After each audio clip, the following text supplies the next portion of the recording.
Hey Raghunath, tell everyone about our Patreon community. Sure, Kastuba.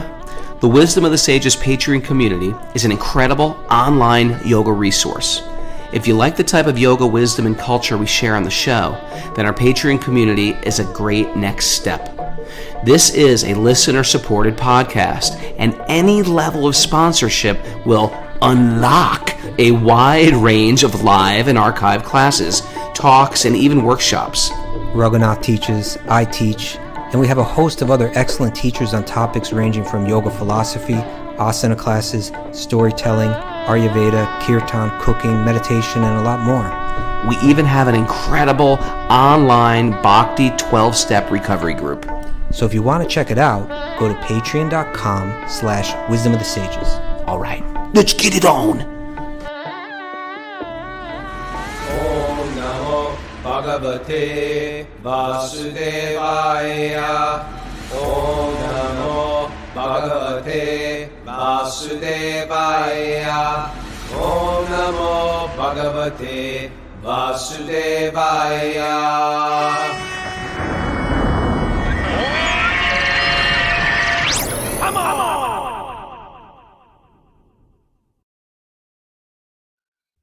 Live from Super Soul Farm, this is Wisdom of the Sages, a daily yoga podcast with your host, Raghunath, and co-host and senior educator at the Bhakti Center in New York, Kaustubha Das. Welcome to the show, everybody.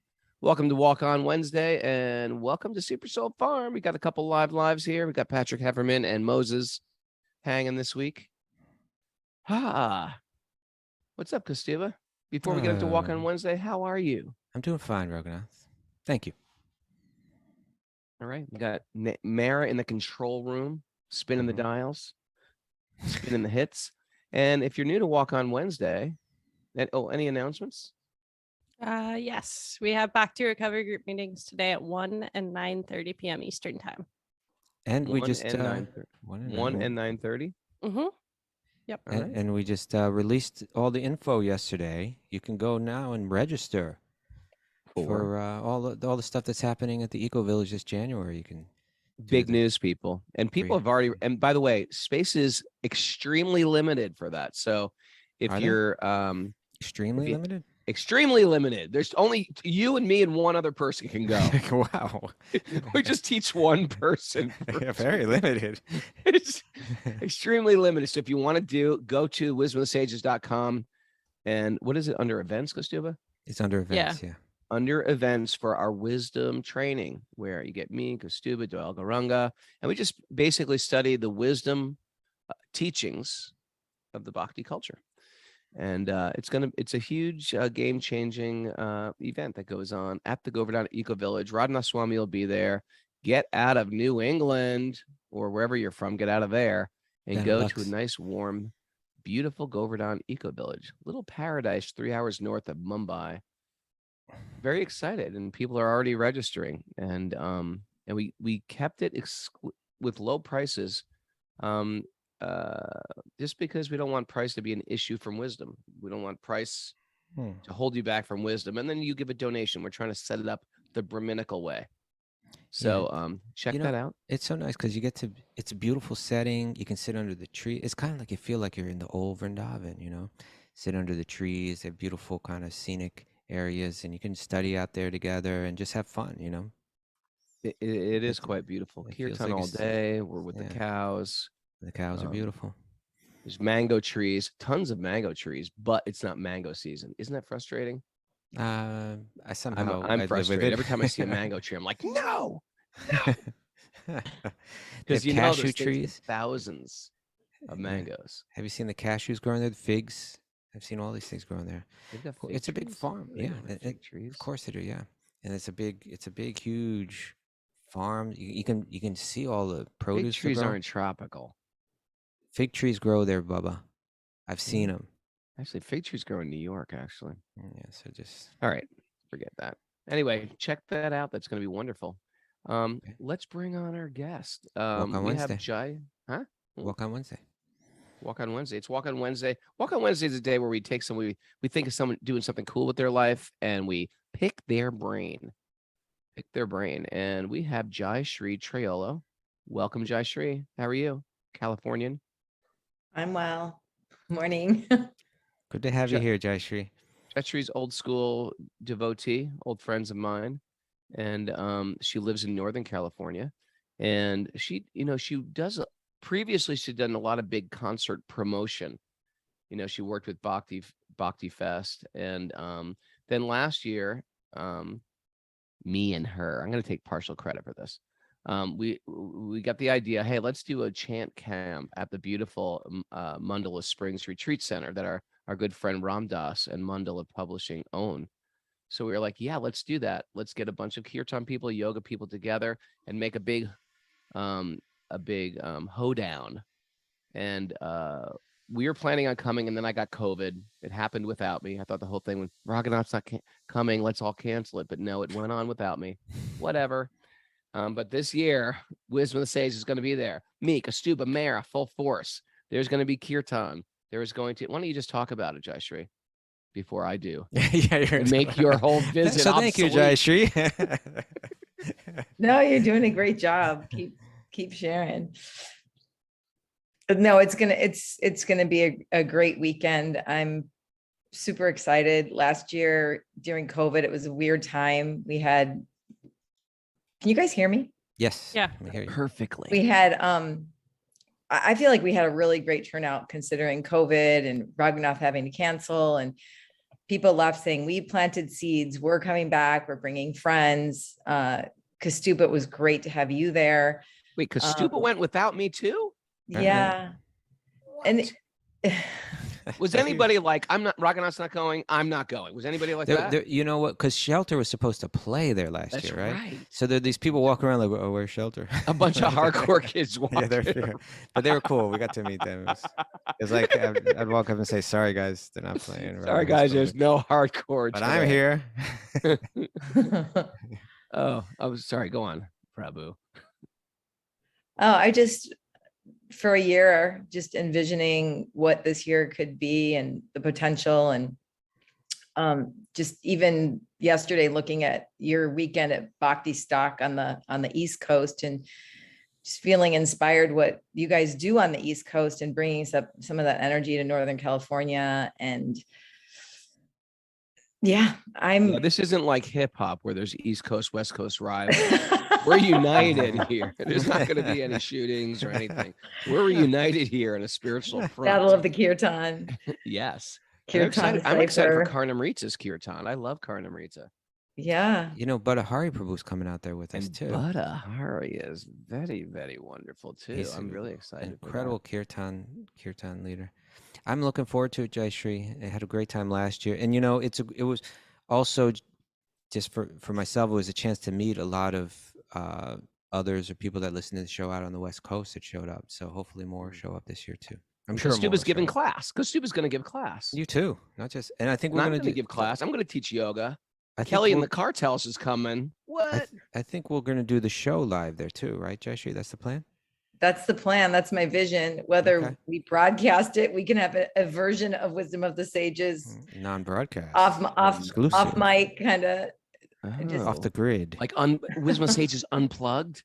Not even unplugged, off the grid. That. Acoustic. Because she was going to play acoustic ukulele and acoustic.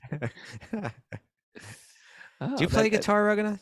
Do I? Not really. I've tried. So when you wrote songs, did you just wrote it lyrics? all on guitar, but I actually can't play it. It was more like bloom, bloom, bloom, bloom. Okay. Hey, Parmananda, play this. Bloom, bloom, bloom, bloom. That's as far as I played. All right. But yeah, Kelly and the Cartels is going to be there.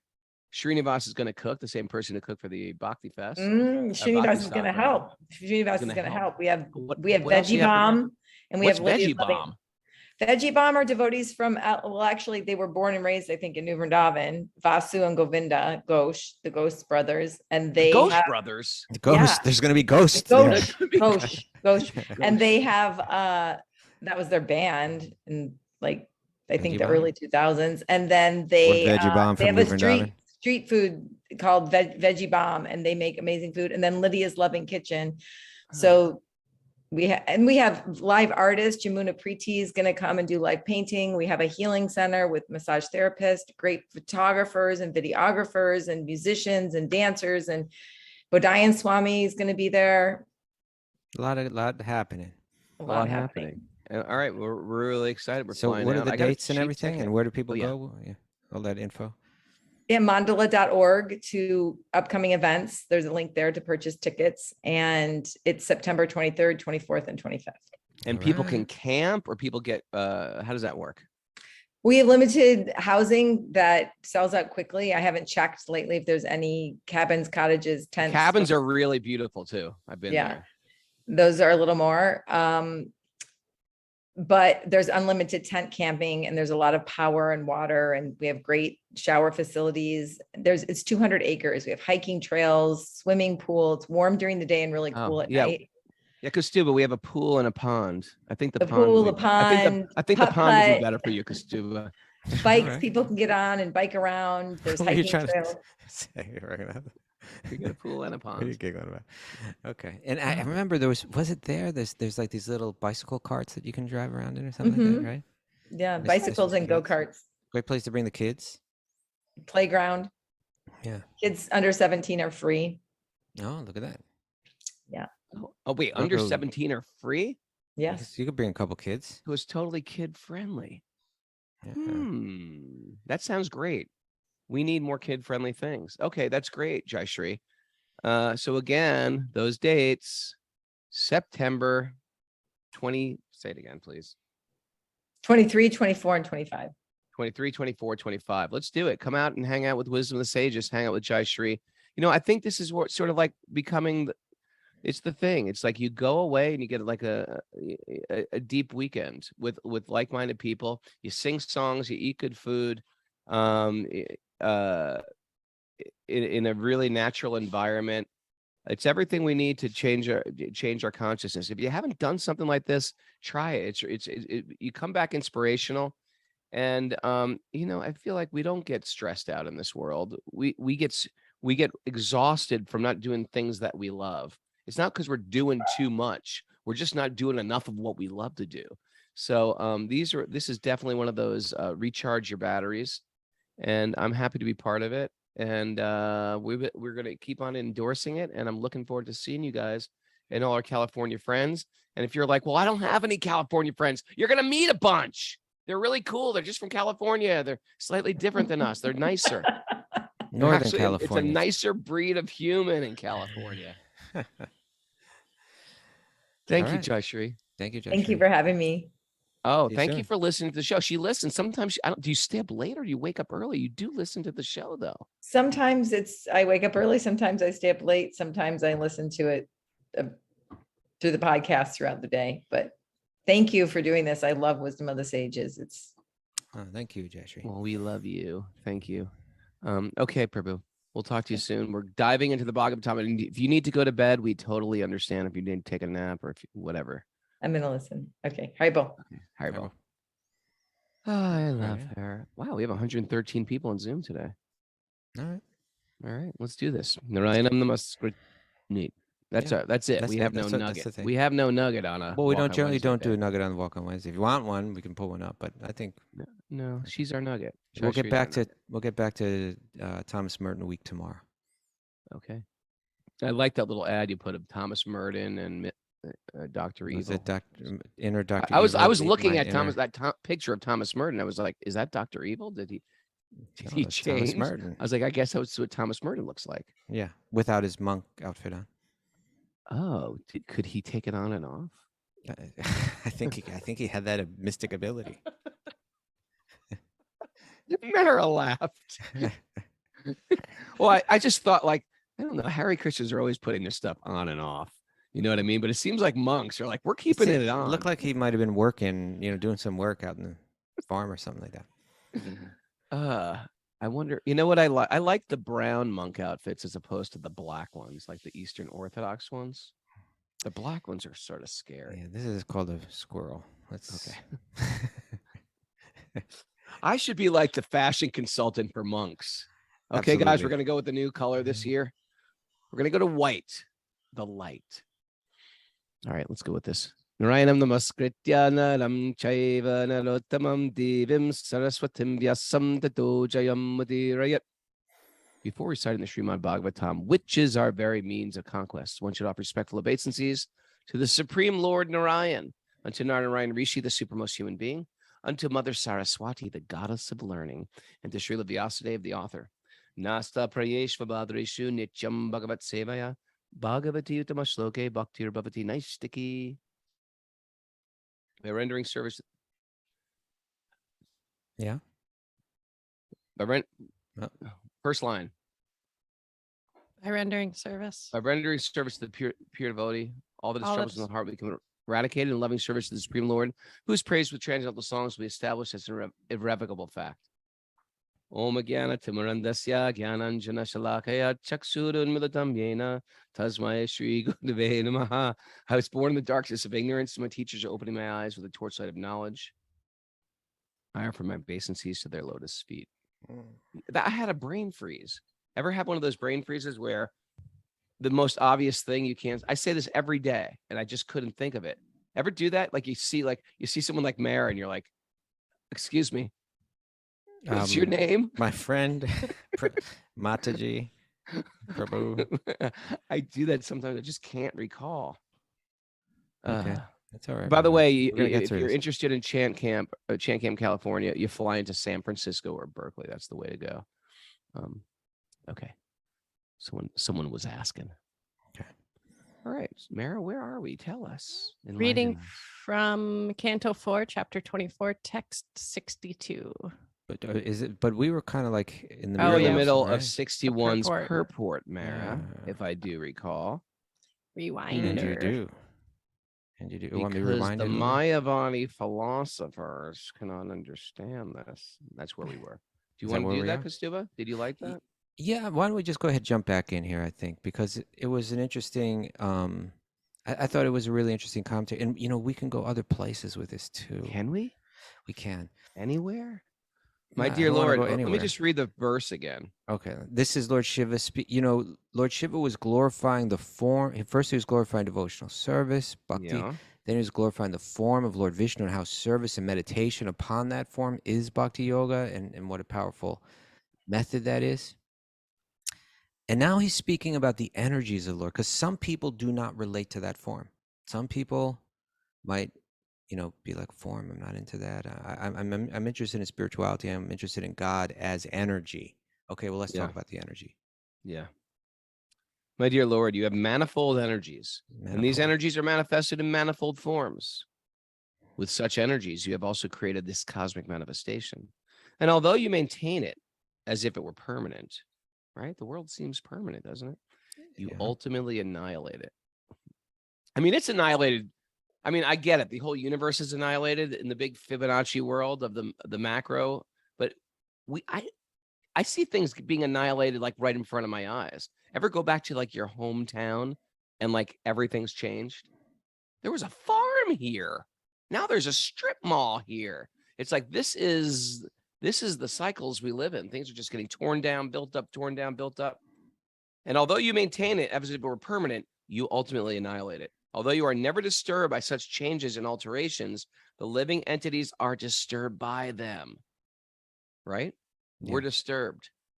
And therefore, they find the cosmic manifestation to be different or separated from you. Mm. My Lord, you are always independent, and I can clearly see this fact. Okay. So yesterday we spoke a little bit about the idea that it's saying here that Krishna has different energies. And this material world is a combination or a blend of those different energies working together. And Prabhupada, he said, basically, if you want, you can break it down into three basic energies, right? Three fundamental categories, right? Which are internal, external, and marginal. Mara. I thought we were going to do all three of us. Okay, we're trying to get internal, external, marginal. Thank you. Marginal. Well done. We got it. Now we each explain each one. Internal means it's the spiritual energy, which the spiritual world, the spiritual realm is composed of. The forms there do not deteriorate. The force of time is not in effect. Spiritual energy, self-luminous, conscious. The external being Bhumi Rapo Nalo Vayu Kamano Budhir Eva Chara Ahankara Ityame Bina Prakritir Ashtadha, earth, water, fire, air, ether, mind, intelligent ego, These all constitute the 8 separated material energies, the manifestation, my computer, my head, my microphone, a dog. All right. Yeah. But anyway, that's just an external manifestation. It's always in flux. It's always changing. Don't expect steadiness there. It's always in flux. Okay. Mara? Marginal, like on the edge. It could go kind of either way. Like the beach, it gets covered up by water sometimes. Sometimes it's land. Yeah. But what? Second. Like us. Like us. Yeah. Okay. The Yeah, jiva. we're made of spiritual energy, but we have the potential to be covered by the material energy, to identify with the material energy, to think that we are made of the material energy. So it's marginal. You know, you quoted that verse from the Gita. 7:4. Yeah, 7:4, and then this. You know, there's a little breakdown right there, right? Yeah, those 3 verses basically describe everything. 4, 5, and 6. 4, 7, 5, and 6. 7, 4, 5, and 6. Earth, water, fire, air, ether, mind, intelligence, and false ego. Altogether, these 8 constitute my separated material energies. So in one sense, it is separated, right? But the interesting thing is, Krishna says in the opening gambit of the 7th chapter is that I'm about to explain you everything. Yeah. Both phenomenal and numinous. You know what those words mean, Mara? Like of the material world and of the spiritual world. Yes. Oh yeah, she's like a Pretty good. scholarly there. Numinous, because I wouldn't have known what numinous was if I wasn't reading these books. Yes. Very good. Phenomenal. So Krishna's going to explain everything. It's like this book is big, but it's not that big. You're going to explain everything: air conditioning, nuclear weapons, submarines, the ocean, squids. You're going to explain everything. Yes, Krishna is going to explain everything in 3 verses. Not even the whole book. 3 little verses. And the first one is that one, that there's just matter. And the next one is Mara's marginal energy. Then there's spirit that impregnates matter. Shall we read that verse?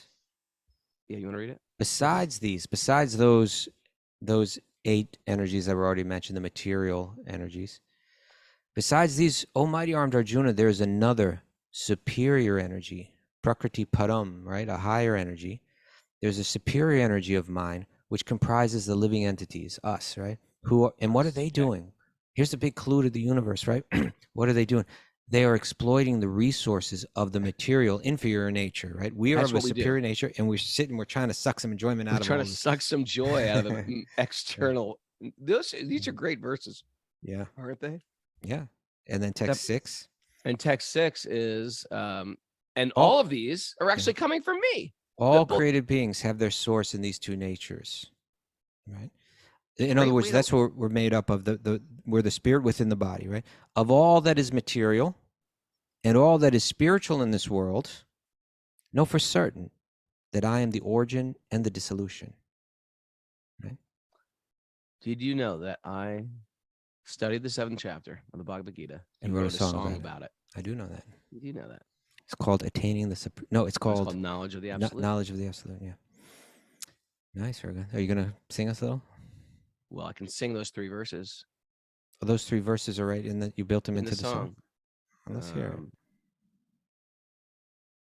it. Yeah. There's spirit, there's matter, and both of these comes from supreme one. There's spirit, there's matter, and both of these come from one supreme personality. The origin of you and me, real knowledge is to know all 3. Oh, nice.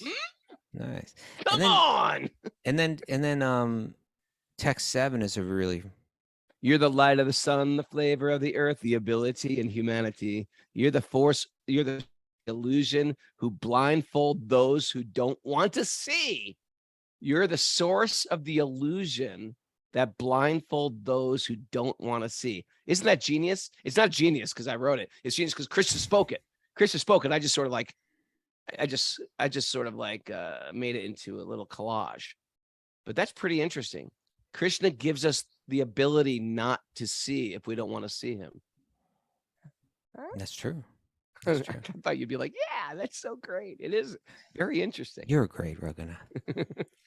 Text 7 is an interesting verse. And really important on different levels. But he says to Arjuna, there's no truth superior to me, right? He's saying material energy comes from me. Mm. The superior souls come from me, right? The jivas, the living entities come from me. both of these are my energies, right? It's all coming from me. I'm its origin. I'm its disillusion. I'm also the one that puts it through my force of time, puts it through its different cycles. That's why you weren't as excited as I was, because I was doing 7-8. You were on 7-7. Okay, I was like, "You're the light of the moon, the flavor of the earth," and you're like, "Where are you going with this, squirrel boy?" Well, And yeah. I get it. You're doing 7-7. This is a very big verse. Yeah, Please this is say the it second again. time I've been trying to do it. First time you interrupted me with that. Now you're interrupting me with the review of that. Okay, great. All right. So then he says, but then he gives this. So he says, "There's no truth superior to me." That is a really important statement. That's our that's the one they pull out of the Bible. No one gets to the Father except through me. Whenever Christian says that, I was like, "Oh yeah." Krishna says there's no truth superior to me, huh? How about that? And it's older. I'm sure that they walk away defeated after you say that. Yeah. Like, well, you got me there. Where the ball is. No, but why this is important? Because within the scope of people that do accept the Bhagavad Gita's teachings, this becomes an important statement, right? If you're speaking to a Christian who likely does not accept the statements of Bhagavad Gita as authoritative, then it doesn't mean as much. But to someone who does, some say that this form of Krishna, right? Like, in other words, the monists say that this form of Krishna, it's a nice form to meditate on, right? To help lift your thoughts from the lower gunas, from passion and ignorance, up into sattva guna, right? So go ahead and worship and think of Krishna, meditate on Krishna, do your little puja to Krishna. That's a good thing to do, but eventually there's something beyond that. There's, because all form is illusion, right? So there's something higher than that. There's something superior to that. There's something beyond that. Krishna's saying here, no, actually, there's no truth superior to me. It's not like a egotistical statement. It's just he's saying it just as like just a fundamental existential kind of like statement. Like here's what existence looks like, right? There's an origin of it. I'm that origin. There's nothing beyond that.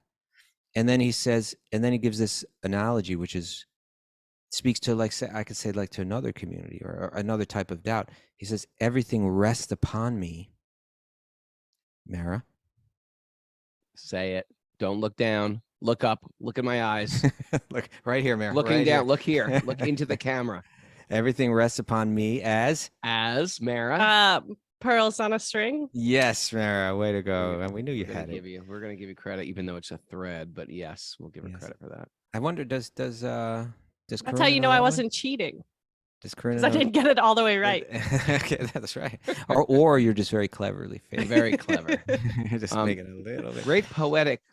Great poetry by Krishna. Use of analogy and why is that analogy so useful? Because you don't see the thread. That's the point, right? It's sort of like just hovering underneath, keeping the pearls together as if they're just sort of like mystically connected. And in fact, Krishna is the underlying thread tying everything together in the universe. He's what every scientist is looking for, but it's hidden.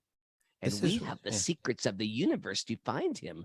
Well, this is like kind of where we were yesterday. We were dealing with Thomas Merton and faith and reason and all of that, We can't see who or what is holding everything together. Just like when you look at a string of pearls on a thread, you can't see the thread, but through inference you can understand something has to be holding them together.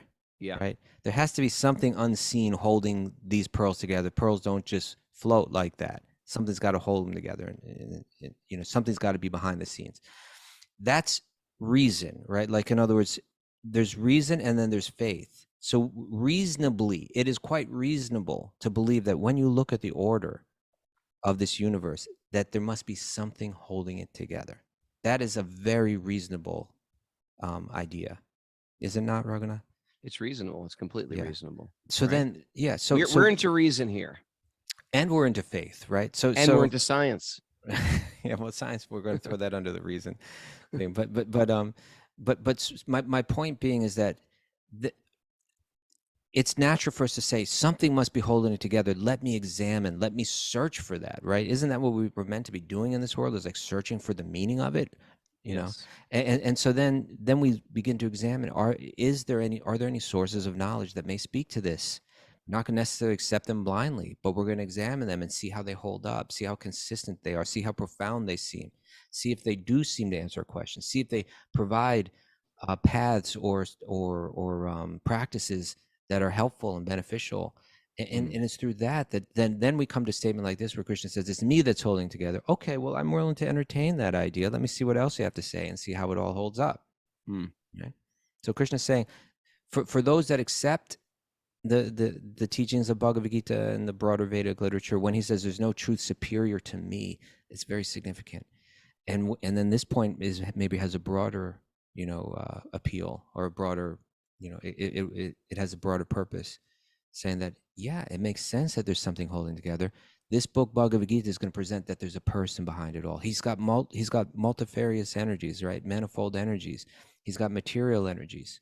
That's what your body is made of. That's what your home and your possessions are made of, right? He's got spiritual energy. That's what you're made of. And at the same time, you are that, but not like that. There's a distinction between, it's, in one sense, it's all one. It's all his energy, but it's also manifold. It's manifesting in different ways. And those different energies have different, you could say, fundamental or primary, kind of qualities, right?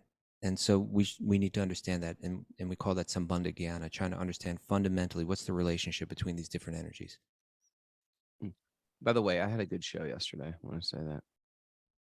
You had a good show? Meaning our show. Our show. Enjoyed the show yesterday. I enjoyed the show. That's what I meant to say. I did too. I enjoyed the show yesterday. I thought it was good. That was deep. I love this concept of it's reasonable. It's reasonable. It's reasonable to get into bhakti and still don't understand God. I think that's very reasonable. So I like how you're coming in with reason. It's also, Kostu, let me ask you a question. Okay. Today is a big holiday in India. You know that? Today? It is Ganesh Chaturdasi. I thought that was, or maybe it's in India today and it was yesterday. It's big. It's big. In Mumbai alone, there's like 150,000 clay. It's a big Ganeshas. thing in Mumbai. It's probably bigger in Mumbai than anywhere. Yeah, and they bring the clay Ganeshas into the ocean. Massive into the one. sea, rather. Yeah. Imagine if you could go down there scuba diving, Raghunath, all the Ganeshas you'd see down there. Well, they disintegrate back into the earth. Oh, do they? They're clay. I suppose you're right. I wonder how long they last. Yeah, good question. Good question. Okay, so here's some reason for you. Okay, I subscribe to your newsletter. I listen to your podcast occasionally. How you're saying that there's an elephant figure named Ganesh that scribed the Vedas, that wrote the Mahabharata? Now, come on, Kaustubha, be reasonable. You say to that, sir? You know what I've heard? Well, first that's what you actually believe. Well, I've actually heard that within the southern traditions, they say that Ganesh. There's a difference between the northern and southern traditions about whether Ganesh actually played that role. That's one thing.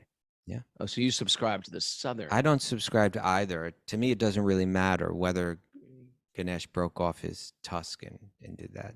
To me, wait a second. So you don't subscribe to either? One of them's got to be true.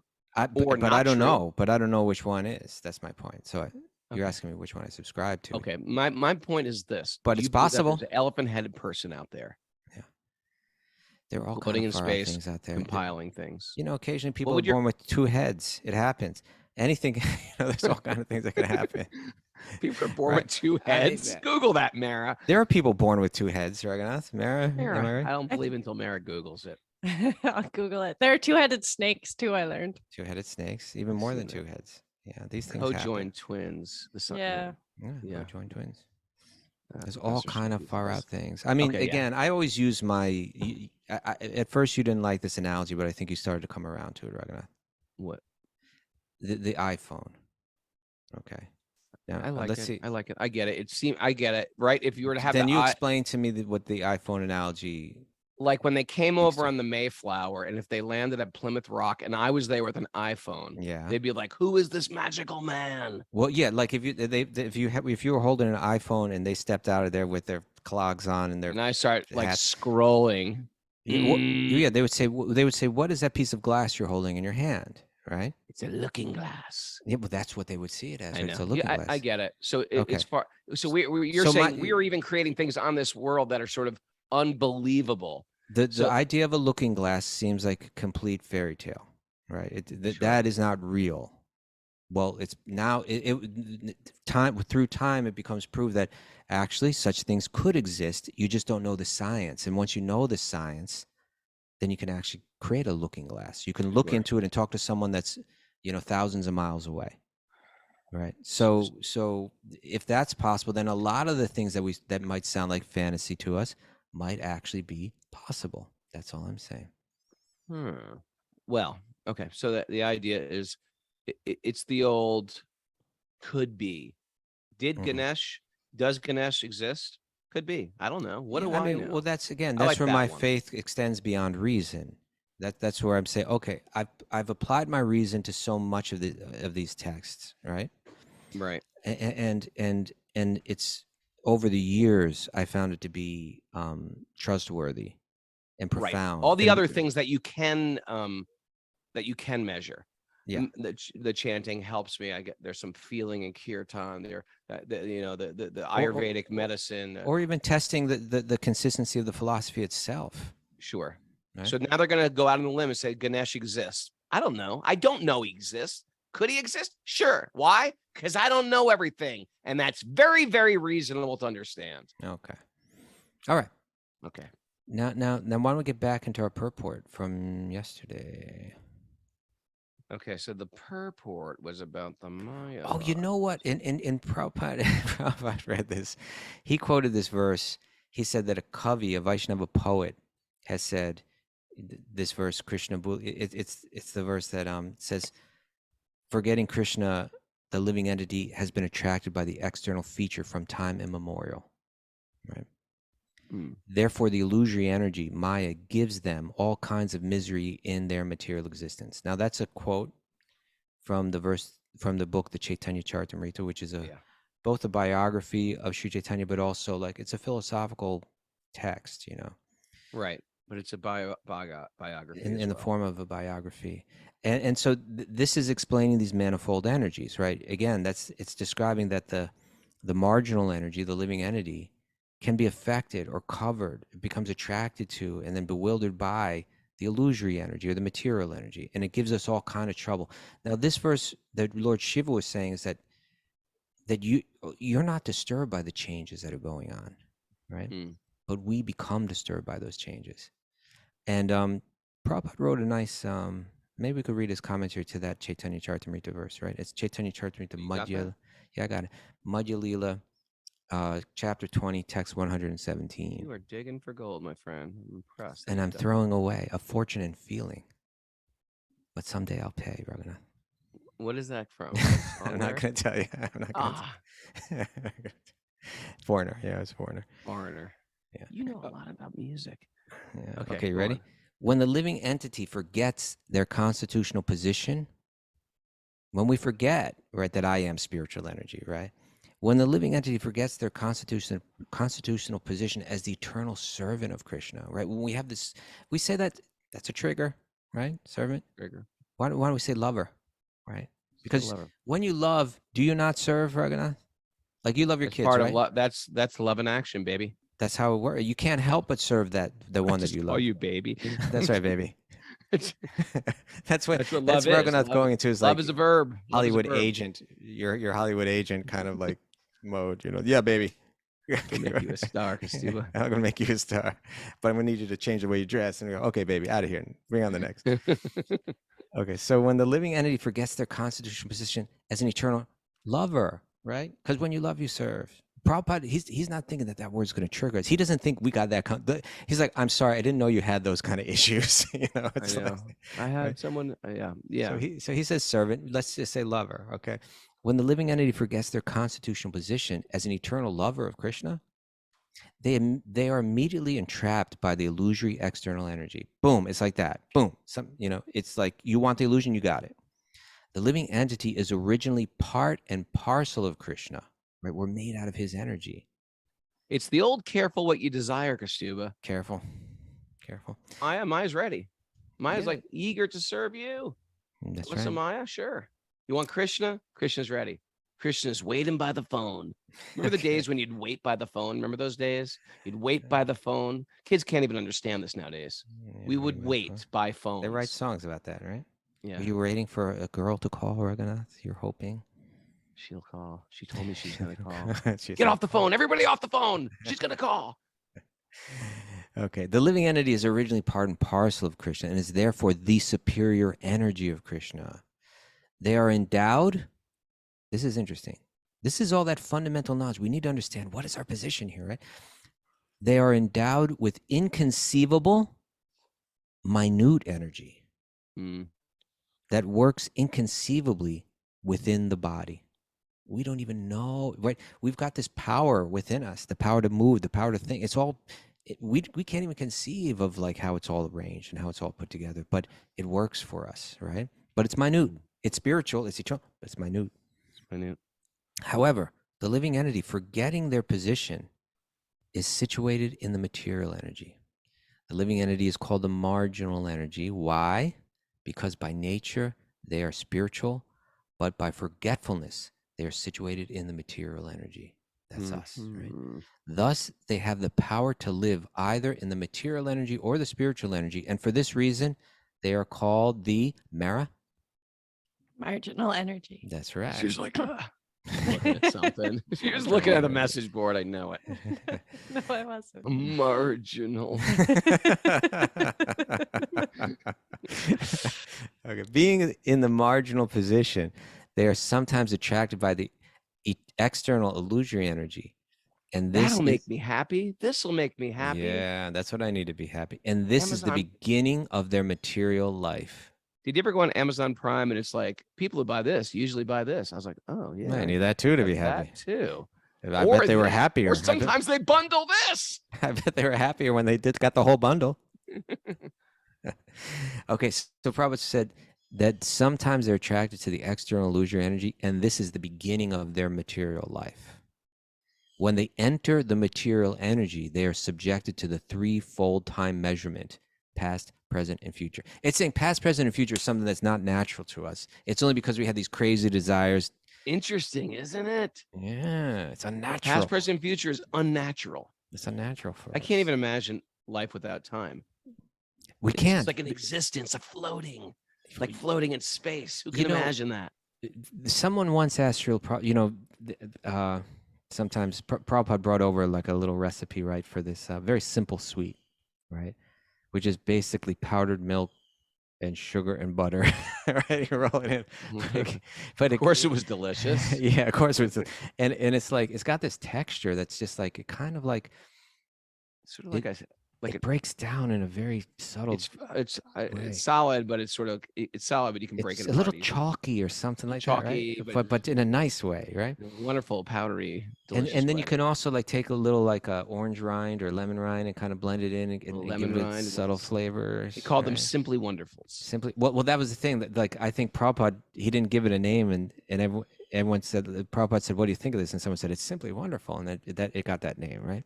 Yes. But so someone once asked Prabhupada, Srila Prabhupada, what is it like? What is the experience like of eating a Simply Wonderful in the spiritual world? Okay. And do you know what he said? It's simply wonderful. No. He said, it's like you're eating it eternally.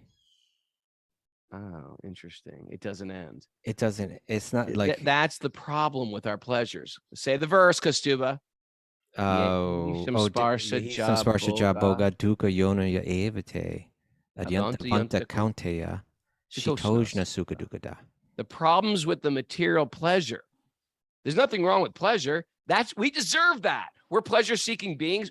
We are pleasure. It's our nature. The problem with pleasure on this platform is it has a beginning and an end. So the wise do not delight in it. That's right.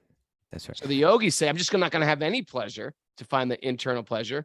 And we say, we're gonna find our deeper pleasure here, because everything will be in meditation with the Lord. Okay, that's even an important. Our food, even our chewing. Our chewing is transcendental. We're eating the prasada, cooked with love, grown with love, offered with love, eating with love. And eating eternally, right? In other words, I like what you got on, like the monist will say. And hey, we like the monists. We're not again. We love the monists. No, hey, we love them, but we just disagree on this point, right? Yeah, we fight a little. We fight a little. Hey, we're in the same thing. We fight a little. But we're understanding, we're interpreting or understanding these texts in different ways, and we've got our reason why we are. But in the material world, you eat a simply wonderful, and then it ends. The monist says that's a problem, right? That's a problem. This time thing is a problem because everything you enjoy brings suffering, right? Anything that you have, you lose. I want the opposite of this suffering. I want eternal bliss. Eternal bliss must look like the opposite of that, and that means that there's no eating, right? If my relationships come to an end and I suffer because of them, then the blissful realm must be that there's no relationships. But what the bhakti yogis say, what the devotional Vedantins say, is that no, the opposite. And we've said this before, but if we were to say being in $1 million debt is a problem, it brings anxiety, it brings suffering. What's the opposite of that? The monist would say to be free of debt, whereas the bhakti Vedantin would say no, it's to have $1 million. That's the opposite. Yeah, right? just because you've had miserable relationships doesn't mean you shouldn't be in a relationship. It means you should have a very positive, uplifting, sweet relationship. That's right. And so whereas like it's the positive alternative. It's the positive, literally Krishna consciousness, the positive alternative. Okay, thank you. The positive alternative to material suffering. So if within this world, if we eat a simply wonderful, and it comes to an end, and the monist says, I don't want to ever experience the end again. I just want there to be just divine light. And there's, whereas the Bhaktivedanta says, no, there is a realm. It may be hard to imagine. It may be hard to stretch your mind around, but there's a realm where you can eat that simply wonderful and experience it eternally. And at the same time, somehow you're doing other stuff too, and you're experiencing those things eternally. And that's a mind bender for us. That's where faith has to go beyond reason, because, and even I'll tell you something, when you get to these different kind of like scientists, they can start to play with this. Like, again, like if you were to say to someone who's only lived in a two-dimensional world, meet me on the corner of 42nd Street and 5th Avenue, they could handle that. But if you said, and I'll be on the 10th floor of the building on the corner of 42nd Street and 5th Avenue, they're like, what? What do you mean 10th floor? 10th floor. It's like, there's only two ways to go here. You're talking about a dimension that doesn't exist. Right. Well, you're just unfamiliar with it. So what this is saying here is there's dimensions that we're unfamiliar with, a dimension beyond time, a dimension where time does not operate. So Prabhupada, he was saying it in an interesting way here, right? Thus, he has the power to live either in the material energy or the spiritual energy. For this reason, called marginal. Being the marginal energy is attracted to the material world. That's the beginning of his material life. When they enter the material energy, they're subject to the threefold time measurement. Otherwise, you're not subject to it. Past, present, and future. Past, present, and future belong only in the material world. They do not exist in the spiritual world. The living entity is eternal, and they existed before the creation of the material world. Unfortunately, they have forgotten their relationship with Krishna. The living entity's forgetfulness is described herein as anadi. This becomes an important word too. Adi means beginning. Anadi means without beginning. But Srila Prabhupada, it's a word that's used commonly, even within our own lineages, even within our own bhakti lineages, people debate about what this word means.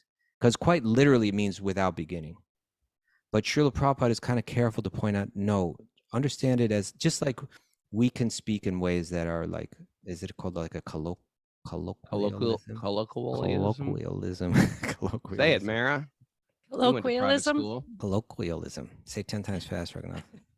I can't say it once. Okay. At all. Colloquialism. But meaning like we might say, this bus is taking forever to show up. We don't mean it's taking forever. We mean it's taking a long time. And Prabhupada is saying when we hear this word anadi, we should understand what it means is the phrase that he uses is since time immemorial, since beyond what we can measure or remember, right? So the living entity's forgetfulness is described here as anadi, which indicates that it has existed since time immemorial, since a very distant past. One should understand that due to their desire to enjoy themselves, in competition with Krishna. Here, this one, here's the mystery of the universe just dropped in your lap, okay? Tell me. One should understand that due to their desire to enjoy themselves in competition with Krishna, the living entity comes into material existence. That's the key. That's what got us locked up. Competing with Krishna. Don't compare. Don't compete. We don't need to let him be the attractive one, right? And allow yourself to be attracted to him, and he'll actually be attracted to you too. Don't try to be the center. Serve the center. Serve the center. Thank you, Ragnar. Don't look at the moon. Why not? You don't know why? I don't know. Well, I wouldn't have asked. Check this out. It's said that on Ganesh Chaturthi, the elder people say that we should not look at the moon. It is said that the moon god Chandra, who is very handsome and proud of his looks, tried to make fun of Lord Ganesh by making sarcastic remarks about his pot belly and elephant head. Hearing all these, Lord Ganesh decided to punish Chandra to make him realize his mistake and to be humble and polite. So Ganesh cursed Chandra, saying that no one will worship the moon, and whoever looks at the moon will face false allegations and suffer a bad name, even when innocent. Hearing this punishment, Chandra got shattered and devastated. His rudeness and arrogance vanished in a jiffy. Chandra, along with other gods, started worshiping Lord Ganesh to apologize and appease him. At last, Ganesh was pleased and decided to relieve Chandra from the curse, but with a clause. He said, human beings can look at the moon on any day except the day of Bhadrapad Chaturthi. That's today. He said, anyone who sees the moon on this day will have to face false allegations. Fill in your cup. Don't look up, Kostuba, at the moon. All right. Mara, do we have any takeaways for today? We do. Don't look at the moon. There's no truth superior to Krishna. So he says it himself in the Bhagavad Gita. I didn't say that. He said it. He said it. It's reasonable. There's a thread holding it all together. Very reasonable. Well, I think so. Service is love in action. True. Yep. Past, present, and future is unnatural. I like that. It's unnatural to us. A lot. Like I would wear that actually as a t-shirt. That could be the Chant Camp California subtitle. Chant Camp California, the past, present, and future. Yeah, she's like, I'm not sure. What is it? We already made the sweatshirts. Or unnatural. Unnatural. Past, present, future, unnatural. Okay. Maya gives us all kinds of misery when we forget Krishna. True. Yeah. Bhakti, simply wonderful. Bhakti. Srimad What about the Bhagavatam, positive simply alternative? wonderful. Yeah, that's the next one. Choose the positive alternative. Srimad Bhagavatam. Choose the positive alternative. Kostuba, I'm going to make you. I've just came up with Simply this. Wonderful. A vegan Simply Wonderful. A vegan Simply margarine? Wonderful. Coconut milk powder. No, I'll use coconut oil, something good. Okay, we're going. Yes. Just wash your hands first. That's all I ask. He has to make that statement. I totally understand that, Kostuba. I'm touching my feet as we speak right now. Okay. Mara, is there any other more? Don't compete with Krishna. Don't compete. He's always going to win. And it's a nicer breed of human in California. What? It's a different breed of human in California. It's a different breed of human in California. Northern California is different than Southern California too. Oh yeah, like different mood. There's a Humboldt County kind of scene up there. You know, like they're kind of into they're into nature. They're nature lovers. They're tree. They live in. Some people live in trees in California. I've heard. Is that true? They drive through trees. There's like tunnels through trees. They got big trees. They got very big trees and very old trees. I think Tree might live in a tree. I don't think so. No. Okay. Anyway, thanks for joining us. Chant Camp California is happening. It's on. Yeah. Go to Mara. Come on. Mandala.org. Mandala.org to check that out. We're excited to see all our California others out there and friends. And thanks to everybody for joining us. If you like what we're doing, this is a community-supported podcast. We're working our butts off over here. It's 7-day-a-week game. So if you like what we're doing, you can show support by going to patreon.com/wisdomofthesages.com. Thanks for everybody for joining us. We had over 110 people, 115 today. And it's good to see these people just showing up every day. If you like what we do, also go to Apple Podcasts and write us a review today. Do that today. I'll read it. I'll read it in an hour. So do it. Someone right do now. that. We need 10 people to do that today. 10 people. That's all. Be that person. And share this with a friend. Go to youtube.com. Google search Wisdom of the Sages. Find an episode you like and share a link with them. Some people are really need spiritual life today. You can be the one that could save that person going through their stuff with a little info from the Bhagavatam. It's Tell a Friend Wednesday today. Tell people about Wisdom of the Sages in the same way someone told you about spiritual life and it helped you so much. You can pass it around. And if you're listening to YouTube, make sure you comment, like, and subscribe. Hit that little bell icon. Thanks, everybody, for joining us. And now it's time to dance. Shirade.